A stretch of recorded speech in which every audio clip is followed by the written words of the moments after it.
ఈరోజే సోమవారం ఆ మహాశివుడికి ఎంతో ప్రీతికరమైన రోజు.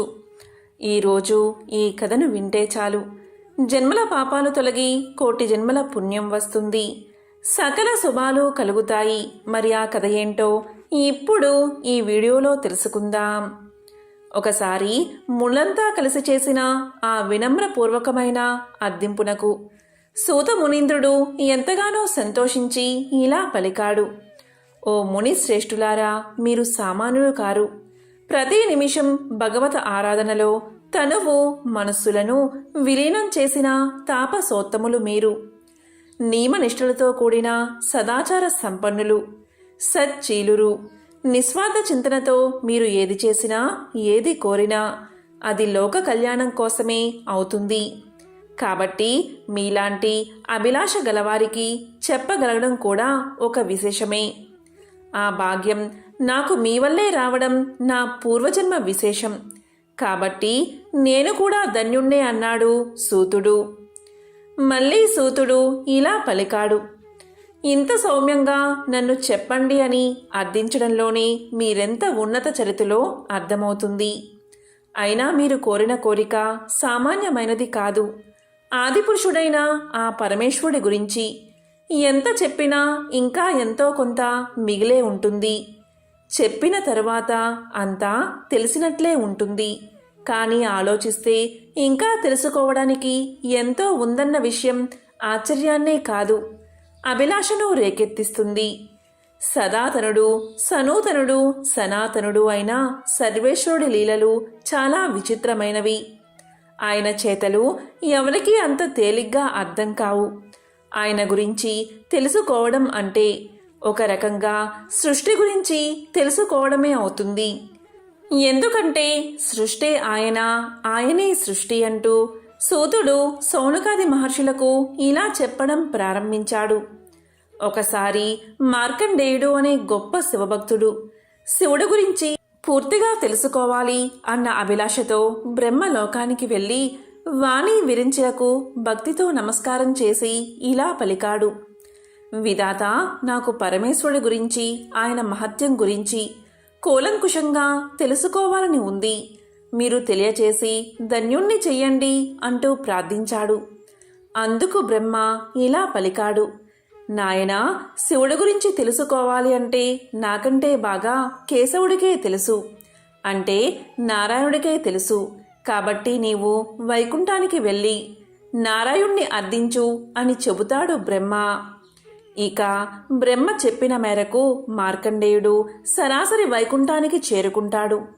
అక్కడ శేషతల్పంపై లక్ష్మీదేవి పాదాలు ఒత్తుతూ ఉండగా శయన రూపంలో ఉన్న శ్రీ మహావిష్ణువును చూసి చేతులు జోడించి వివిధ రకాలుగా ప్రార్థనలు చేస్తాడు మార్కండేయుడు. మార్కండేయుడు చేసిన స్తోత్రానికి పరవశుడై విష్ణుమూర్తి ఇలా పలుకుతాడు. మార్కండేయ, నీవు వచ్చిన పని చాలా విశిష్టమైనది. పరమేశ్వరుడి గురించి తెలుసుకోవాలి అనే అభిలాష, ఉత్సుకత, సంకల్పం ఎంతో ఉన్నతమైనది. అయితే మహాశివుడి ఆశాంతం తెలిసిన వారు ఎవరూ లేరు. కాబట్టి నీవు పరమేశ్వరుడి దగ్గరకు వెళ్ళి ఆయన గురించి తెలుసుకోవాలి అన్న నీ సంకల్పాన్ని వ్యక్తం చెయ్యి. నీ కోరిక తప్పక తీరుతుంది అన్నాడు వైకుంఠవాసుడు. మన సంకల్పం బలంగా ఉంటే అది ఎలా అయినా తీరుతుంది. ఒకసారి ప్రయత్నించగానే ఫలితం రాలేదని కుంగిపోకుండా విసుగుతో అనుకున్న దాన్ని మధ్యలో విడిచిపెట్టకుండా అది తీరే వరకు ప్రయత్నిస్తూనే ఉండాలి. సంకల్ప బలం, చిత్తశుద్ధి ఉంటే అది తీరేందుకు భగవంతుని సాయం కూడా తప్పకుండా లభిస్తుంది.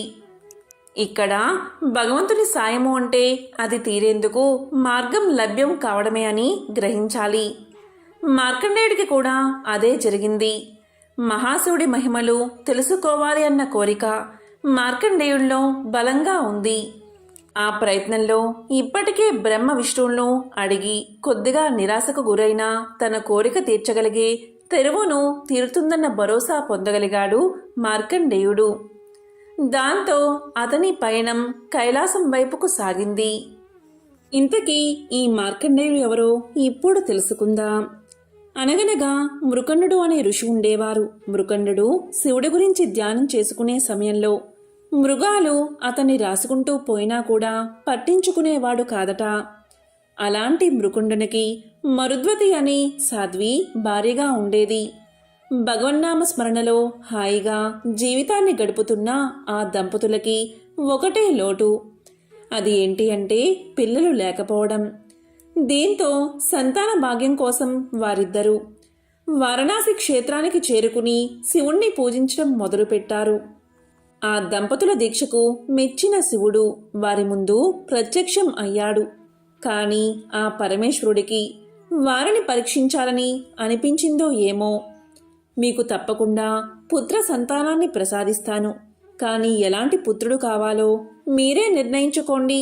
సుదీర్ఘకాలం జీవించే దుర్మార్గుడు కావాలా, లేకపోతే 16 సంవత్సరాలు మాత్రమే జీవించే గుణవంతుడు కావాలా అని అడిగాడు ఆ మహాశివుడు. వ్యక్తిత్వం లేనివాడు ఎన్ని రోజులు ఉంటే ఏం లాభం, మాకు గుణవంతుడైన అల్పాయుష్కుడే కావాలి అని కోరుకున్నారు మృకుండముని దంపతులు. ఈ విధంగా జరిగిన తర్వాత అచిర కాలంలోని ఆ దంపతులకు వెలుగు రేఖలాంటి ఒక బాలుడు కలిగాడు. మృకండుని కుమారుడు కాబట్టి అతనికి మార్కండేయుడు అన్న పేరు వచ్చింది. శివుడి మాటలకు తగినట్లుగానే మార్కండేయుడు సకల గుణాభిరాముడు. బాల్యం తీరకుండానే సకల శాస్త్రాలను ఔపోసన పట్టాడు మార్కండేయుడు. మరోపక్క వ్యక్తిత్వంలోనూ తనకు సాటి లేదు అనిపించుకున్నాడు. ఇలా ఉండగా ఒకసారి మృకుండుని ఆశ్రమానికి 7 ఋషులు వచ్చారు. మార్కండేయుణ్ణి చూడగానే అతనికి త్వరలోనే ఆయుష్ తీరనుందని వారికి అర్థమైనది. అప్పుడు వారు మార్కండేయుణ్ణి బ్రహ్మదేవుని వద్దకు తీసుకుపోయారు. మార్కండేయుణ్ణి చూసిన బ్రహ్మ అతడిని నిరంతరం శివారాధన చేస్తూ ఉండమని సూచించాడు. అందరూ కలిసి శివనామ స్మరణ చేత అకాల మృత్యువు దరిచేరదని మార్కండేయుడికి తెలియచేశారు. ఇక పెద్దల మాటల మేరకు ఒక శివలింగం ముందర కూర్చుని శివ ధ్యానాన్ని మొదలుపెట్టాడు మార్కండేయుడు. ఒక పక్క అతని మృత్యు గడియలు సమీపిస్తున్నాయి, మరో పక్క నోటి నుంచి శివనామ స్మరణ ఆగడం లేదు సరికదా. ఒక్కో నిమిషం గడిచే కొద్దీ మరింత జోరుగా సాగుతుంది. యముని ఆదేశం మేరకు మార్కండేయుణ్ణి తీసుకురావడానికి బయలుదేరారు యమభటులు. కానీ మార్కండేయుణ్ణి తీసుకురావడం కాదు కదా, అతని దరిదాపుల్లోకి కూడా వెళ్ళలేకపోయారు యమభటులు. ఇక ఆ పిల్లవాడిని తానే స్వయంగా తీసుకురావాలి అనుకున్నాడు యముడు. తన వాహనమైన మహిషాన్ని అధిరోహించి యమపాసాన్ని చేత పట్టుకుని మార్కండేయుడి వైపు సాగిపోయాడు. ఆ ధ్యానాన్ని ఆపి యువతలికి రా, నీ మృత్యువు సమీపించింది అని హూంకరించాడు యముడు. కాని యముడి మాటలను విన్న మార్కండేయుడు యువతలకి రాలేదు సరికదా, గట్టిగా ఆ శివలింగాన్ని పట్టుకుని మృత్యుంజయ మంత్రాన్ని పఠించడం మొదలుపెట్టాడు. ఇక యముడికి ఏం చెయ్యాలో దిక్కుతోచలేదు. ఆఖరి అస్త్రంగా తన పాసాన్ని మార్కండేయుడి మీదకు వదిలాడు యముడు. కానీ మార్కండేయుడితో పాటుగా ఉన్న శివలింగానికి ఆ పాసం తగలగానే శివుడు కాలరుద్రుడై బయటకు ఉరికాడు. తన మీదకి తన భక్తుని మీదకి పాసాన్ని విడుస్తావా అంటూ యముడిని ఒక్క పెట్టున సంహరించాడు మహాశివుడు. ఆ సందర్భంలోనే శివుడికి కాలాంతకుడు అనే బిరుదు వచ్చింది. అంటే కాలాన్ని, మృత్యువుని సైతం అంతం చేసినవాడు అని అర్థం. కానీ యముడే లేకపోతే ఈ లోకంలో చావు పుట్టుల జీవన చక్రం ముందుకు సాగేదెలా? అందుకని దేవతలందరి ప్రార్థన మేరకు శివుడు శాంతించి తిరిగి యముణ్ణి జీవింపచేశాడు. అయితే మార్కండేయుడి జోలికి అతను ఇక రాకూడదని, ఆ మాటకు వస్తే శివభక్తుల ఎవ్వరినీ కూడా నరకానికి తీసుకుపోకూడదని హెచ్చరించి వదిలేశాడు పరమేశ్వరుడు. ఈ ఘట్టం తమిళనాడులోని తిరుక్కడయార్ అనే ప్రాంతంలో జరిగిందని ఒక నమ్మకం. మార్కండేయుడు అప్పటి నుంచి చిరంజీవిగా ఉండడమే కాదు, అష్టాదశ పురాణాల్లో ఒకటైన మార్కండేయ పురాణాన్ని కూడా రాశాడు. శివకేశవుల లీలలే కాకుండా దేవి మహత్యం కూడా లోకంలో నిలిచిపోయేలా ఈ పురాణం సాగుతుంది. ఎంతో పవిత్రమైన విశేషమైన ఈ కథను విన్నవారికి అకాల మృత్యుదోషాలు తొలగిపోతాయి, యమబలం తొలగిపోతుంది, శివానుగ్రహం కలుగుతుంది. శివపురాణం ప్రకారం సముద్రంలో నీరు ఉప్పుగా ఉండడం వెనుక ఒక కథ ఉంది. ఈ కథను విన్నంతనే శివపార్వతుల అనుగ్రహం మీకు కలుగుతుంది. మరి ఆ కథ ఏంటో ఇప్పుడు విందాం. శివపురాణం ప్రకారం పార్వతీదేవి శివుణ్ణి భర్తగా పొందాలని ఆశపడింది. శివుడిని ప్రసన్నం చేసుకుని తన కోరిక తీర్చుకోవాలని తపస్సుకు పూనుకుంది. పార్వతీదేవి తపస్సు చేస్తూ ఉండగా సముద్రుడి కళ్ళు పార్వతీదేవిపై పడ్డాయి. పార్వతీదేవి రూపాన్ని చూసి సముద్రుడు మోహించాడు. ఎలా అయినా ఆమెను తన సొంతం చేసుకోవాలి అనుకున్నాడు. నేరుగా పార్వతీమాత ముందే పెళ్లి ప్రస్తావన తెచ్చాడు. అప్పుడు పార్వతీమాత, నేను పరమేశ్వరుడి కోసం తపస్సు చేస్తున్నాను, ఆయన్ని వివాహం చేసుకుంటాను అని సముద్రుడి ప్రతిపాదనను తిరస్కరించింది. పార్వతీదేవి ఇలా అనేసరికి సముద్రుడు కోపంతో ఊగిపోయాడు. శివుడిలో లేనివెన్నో నాలో ఉన్నాయి, అలాంటిది నన్ను కాదని శివుణ్ణి వివాహమాడతానని చెబుతావెందుకు? నేను ప్రజల దాహాన్ని తీరుస్తాను. నా నీరు పాలలా తీయగా స్వచ్ఛంగా ఉంటుంది. అలాంటి నన్ను తిరస్కరించకు, నా ప్రతిపాదన్ని అంగీకరించు అంటూ పార్వతిని ఒత్తిడి చేశాడు సముద్రుడు. సముద్రుడి మాటలకు పార్వతీదేవి ఆగ్రహం చెంది, నువ్వు ఏ నీటిని అయితే చూసుకుని గర్వపడుతున్నావో ఆ నీరు ఎవ్వరూ తాగనంత కఠినంగా ఉప్పుగా మారిపోతుంది. ఇదే నా శాపమని సముద్రుడికి శాపాన్ని ఇస్తుంది అమ్మవారు. ఈ కారణం వల్లే సముద్రంలో నీరు ఉప్పుగా ఉంటాయని అంటారు. మరికొందరేమో సాగర మదనం కారణంగా సముద్రపు నీటికి ఆ రుచి వచ్చింది అంటారు. మహాభారతంలో కురువృద్ధుడు భీష్ముడు అంపశయ్య మీద ఉండి మృత్యువు కోసం ఎదురు చూస్తున్నాడు. ఆ సమయంలో దైవ ప్రార్థన చేస్తూ పాండవులకు పాలన, మనిషి నడవడిక, జీవితానికి సంబంధించిన ధర్మోపదేశాలను తెలియచేశాడు. ఈ సమయంలోనే ధర్మరాజుకు భీష్ముడు రాజనీతి గురించి అనేక ఉపదేశాలను కథల రూపంలో వెల్లడించాడు. అలా భీష్ముడు రాజనీతి గురించి ధర్మరాజుకు చేసిన ఉపదేశాలు శాంతి పర్వం భాగంలో నిండి ఉన్నాయి. నేటికి భీష్మనీతి అనుసరణీయం. పూర్వం విదిశా పట్టణంలో ఒక బ్రాహ్మణ కుటుంబం ఉండేది. ఆ ఇంట్లోని చిన్నారి బాలుడు అర్ధాంతరంగా మరణించాడు. దీంతో ఆ బాలుడి తల్లిదండ్రుల గుండె పగిలిపోయింది. తీరని దుఃఖంతో భార్యాభర్తలు తమ చిన్నారి శవంతో శ్మశానానికి చేరుకున్నారు. శ్మశానంలో మృతదేహాన్ని వదిలి వెళ్లడానికి వారికి మనసు రాలేదు. మరోవైపు తీరని దుఃఖం ఎంతకీ తరగడం లేదు. అయితే బాలుడి శవాన్ని అక్కడే ఉన్న ఒక గెద్ద చూసింది. బాలుడి శవాన్ని తల్లిదండ్రులు వదిలి వెళ్తే తినాలనే కోరిక కలిగింది గెద్దకి. రాత్రి తాను సంచరించలేను కనుక పగలు తినాలి అని అనుకుంది. అయితే ఆ బాలుడి తల్లిదండ్రులు శవాన్ని వదిలి వెళ్లడం లేదు. ఎలా అని ఆలోచించింది గెద్ద. మెల్లగా ఆ కుటుంబం దగ్గరికి చేరింది. ఇలా పలికింది గెద్ద, ఎంతసేపని ఇలా ఏడుస్తూ కూర్చుంటారు? చీకటి పడితే భూత ప్రేతాలన్నీ ఇక్కడకు చేరుకుంటాయి. కనుక ఈ శవాన్ని వదిలేసి బయలుదేరండి అంటూ బ్రాహ్మణ దంపతులకు చెప్పింది. అదే సమయంలో అటుగా ఒక నక్క వచ్చింది. అది కూడా బాలుడి శవాన్ని చూసింది. అంతేకాదు అక్కడే కాచుకున్న గద్దను కూడా చూసింది. దీంతో ఎలా అయినా ఆ బాలుడి తల్లిదండ్రులు చీకటి పడే వరకు అక్కడే ఉంటే చీకటి పడిన తర్వాత తాను ఆ శవాన్ని తినవచ్చు అని దాని ఆలోచన. వెంటనే బ్రాహ్మణ దంపతుల వద్దకు వచ్చి నక్క ఇలా పలికింది, ఈ పిల్లవాణ్ణి వదిలి వెళ్ళడానికి మీకు మనసులా ఒప్పుతుంది? కొంచెం సేపు చూడండి, మళ్ళీ ఇంకెప్పుడూ చూడలేరు కదా. అయినా ఎప్పుడు ఏం జరుగుతుందో ఎవరు చెప్పగలరు? ఏ దేవతైనా కరుణించి మీ బిడ్డకు ప్రాణదానం చేయవచ్చు కదా అని నక్క ఆ బ్రాహ్మణ దంపతులతో చెప్పింది. శవాన్ని తినడానికి తల్లిదండ్రుల్ని పంపేందుకు గెద్ద, ఆపేందుకు నక్క కంకణం కట్టుకున్నాయి. దీంతో గద్ద, నేను 100 ఏళ్లుగా ఈ ప్రపంచాన్ని చూస్తున్నాను.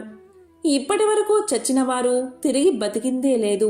ఈ నక్క మాటలు విని ఆశ పెట్టుకోకండి అంటూ ఆ బ్రాహ్మణ దంపతులతో చెప్పింది. ఆ గద్ద మాటల్లో నిజం ఉందని భావించి ఆ పిల్లాడి తల్లిదండ్రులు శవాన్ని వదిలి ఇంటికి వెళ్ళడానికి ఉపక్రమించారు. అయితే నక్క వెంటనే బ్రాహ్మణ కుటుంబంతో ఇలా పలికింది. ఈ గద్ద మనసు మహాక్రూరమైనది. పూర్వం రాముడు ఒక బ్రాహ్మణుణ్ణి బతికించిన కథ మీరు వినలేదా? సృంజయుడి కుమారుడైన సువర్ణ శ్రీవిని నారదుడు బతికించలేదా?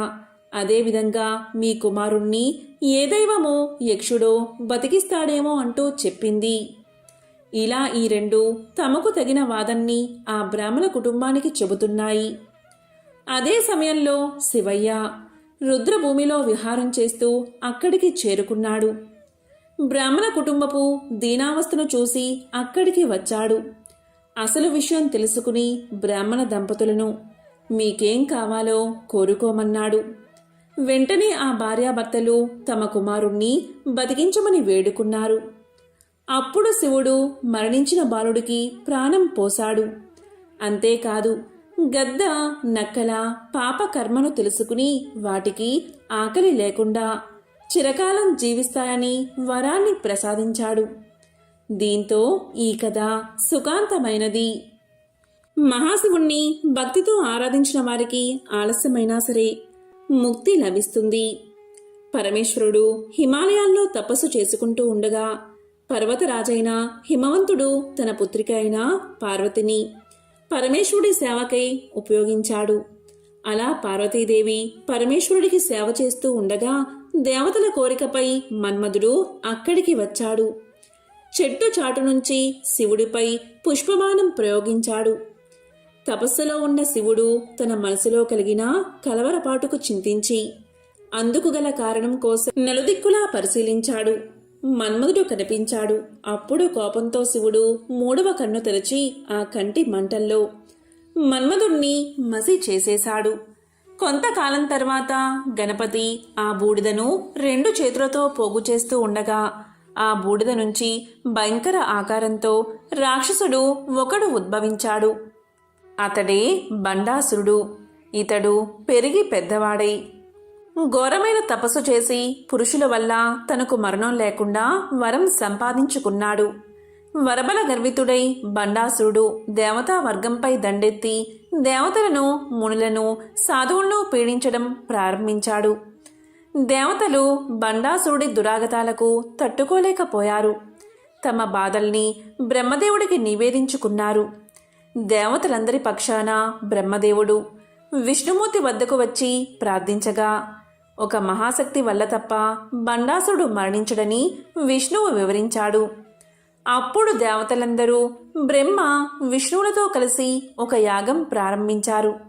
ఆ యజ్ఞకుండంలో విష్ణువు తన సుదర్శన చక్రంలోని శక్తిని, బ్రహ్మ తన కమండలంలోని శక్తిని, శివుడు త్రిశూలంలోని శక్తిని, ఇంద్రుడు వజ్రాయుధంలోని శక్తిని సమర్పించారు. దేవతల కష్టాలు తీర్చవలసిందిగా పరాశక్తిని మరీ మరీ ప్రార్థించారు. అప్పుడు బ్రహ్మ విష్ణువుల ఆధ్వర్యంలో జరిగిన యాగం, ఆ యాగంలో దేవతలు చేసిన త్యాగం జగన్మాతను సంతృప్తిపరచగా ఆ యజ్ఞ వేదిక నుండి ఆమె ఆవిర్భవించింది. ఆమె శిరస్సుపై రత్న ఖచ్చితమైన సువర్ణ కిరీటం, ఆపై అర్ధచంద్రుడు ప్రకాశించసాగారు. ఆమె 4 చేతుల్లో పాసం, అంకుశం, చెరుకు విల్లు, 5 పుష్పబాణాలు ధరించింది. ఆ జగన్మాతను చూసి బ్రహ్మాది దేవతలు అనేక విధాలుగా స్తోత్రాలు చేశారు. వారి భక్తి భావాన్ని చూసి ఆమె ముచ్చటపడింది. బండాసురుణ్ణి సంహరించగలనని దేవతలకు ఆమె అభయాన్ని ఇచ్చింది. కొన్నాళ్లకు ఆ పరాశక్తి చతురంగ బలాలతో బయలుదేరింది. బండాసుర సంహారార్థమై బయలుదేరిన ఆమెను ఇరువైపులా వారాహీదేవి, శ్యామలాదేవి అనుసరించారు. పరిచారికలుగా తల్లి వెంట నిలిచారు. ససైన్యంగా తన పైకి యుద్ధానికి వస్తున్న పరాశక్తిని చూసి బండాసురుడు భయంకరమైన తన సేనావాహిని ఆమె పైకి పంపాడు. యుద్ధం ప్రారంభమైనది. దేవి పంపిన సేనలు బండుని సేనలను సర్వనాశనం చేశాయి. అప్పుడు బండాసురుడు తన 30 మంది పుత్రులను దేవి సైన్యంపైకి పంపాడు. అంతటా పరాశక్తి తన కనుబొమ్మల మధ్య భాగం నుండి బాలాదేవతను సృష్టించింది. బండపుత్రులను సంహరించమని ఆజ్ఞాపించింది. పరాశక్తి ఆజ్ఞ మేరకు బాలాదేవత బండాసురుడి పుత్రులందరినీ సంహరించింది. తన పుత్రులందరూ మరణించడం చూసి బండాసురుడు తన 2 భుజాల నుంచి 2 రాక్షసులను సృష్టించాడు. ఒకడు విశ్రుకుడు, వేరొకడు విషంగుడు. వారిద్దరినీ జగన్మాతపైకి పురుకొల్పాడు. తన పరిచారికలైన వారాహి, శ్యామలా దేవతలను ఆజ్ఞాపించింది అమ్మవారు. జగన్మాత ఆజ్ఞానుసారం వారాహి దేవత విశ్రుకుణ్ణి తుద ముట్టించగా శ్యామలాదేవి విషంగుణ్ణి సంహరించింది. తన సైన్యము, తన పుత్రులు, తాను సృష్టించిన శక్తులన్నీ సర్వనాశనం కాగా బండాసురుడు దిక్కుతోచని వాడయ్యాడు. దేవి ప్రయోగించే శస్త్ర అస్త్రాల బారి నుంచి తన్ను తాను రక్షించుకోవడానికి ఒక విఘ్న యంత్రాన్ని ప్రయోగించాడు. సంగతి తెలిసిన జగన్మాత మహాకామేశ్వరుని వంక చూసింది. ఆ చూపుల్లో నుండి గణపతి ఆవిర్భవించాడు. తల్లి ఆజ్ఞ మేరకు గణపతి బండాలురుని విఘ్న యంత్రాన్ని తునాతునకలు చేశాడు. ఆ తరువాత పరాశక్తి మహాపాసు పతాస్త్రాగ్ని ప్రయోగించి బండాసుడి నగరమైన శూన్యక పట్టణాన్ని ధ్వంసం చేసింది. ఆ వెంటనే కామేశ్వరాస్త్ర ప్రయోగంతో బండాసురుణ్ణి నేల కూల్చుంది అమ్మవారు. బండాసుర సంహారంతో దేవతలు ఆనందించారు. రాజరాజేశ్వరిగా, లలితా పరమేశ్వరిగా, భువనేశ్వరిగా, పరాశక్తిగా స్తుతించారు. ఈ రీతిగానే ఎల్లకాలము తమ్ము కాపాడవలసిందిగా తల్లిని వేడుకున్నారు. వాత్సల్యామృత వర్షిణి అయిన పరాశక్తి అలాగే అని వారికి అభయ ప్రదానం చేసి అంతర్ధానమైనది. దీంతో దేవతలందరూ సుఖశాంతులతో కాలం గడిపారు. ఎంతో పవిత్రమైన విశేషమైన ఈ సోమవారం రోజు ఈ కథలను విన్నా, చదివినా, చెప్పినా, వినిపించినా జన్మల పాపాలు తొలగి కోటి జన్మల పుణ్యం వస్తుంది. సకల శుభాలు కలుగుతాయి. ఓం నమః శివాయ. ఓం శ్రీ మాత్రే నమః. ఓం నమో నారాయణాయ. ఓం శ్రీ మహాలక్ష్మియే నమః.